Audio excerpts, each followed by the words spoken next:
le Saint-Esprit sait de quoi nous avons vraiment besoin pour exercer un service, un ministère efficace.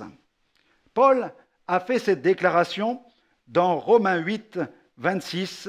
Romains 8, 26. De même aussi, l'Esprit nous aide dans notre faiblesse. Il nous aide dans notre faiblesse. Car nous ne savons pas ce qu'il nous convient de demander dans nos prières. Mais l'Esprit lui-même intercède par des soupirs inexprimables. Amen. Nous avons tout intérêt à trouver l'aide nécessaire auprès du Saint-Esprit pour pouvoir exercer notre ministère.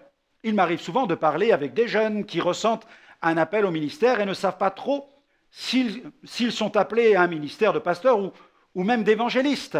Ils ne savent pas s'ils doivent envisager un service à plein temps, quitter leur travail. En fait, c'est dans la communion du Saint-Esprit que le serviteur de Dieu trouve ses réponses.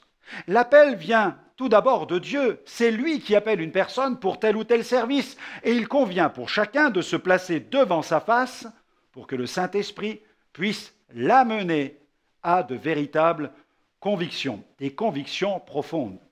Paul a déclaré dans la lettre aux Colossiens, chapitre 1er, verset 29, il dit « C'est à quoi je travaille en combattant avec sa force qui agit puissamment en moi. » Et il dit aussi aux Philippiens, chapitre 4, verset 13, « Je puis tout par celui qui me fortifie. » Cette affirmation de l'Ancien Testament est aussi toujours d'actualité.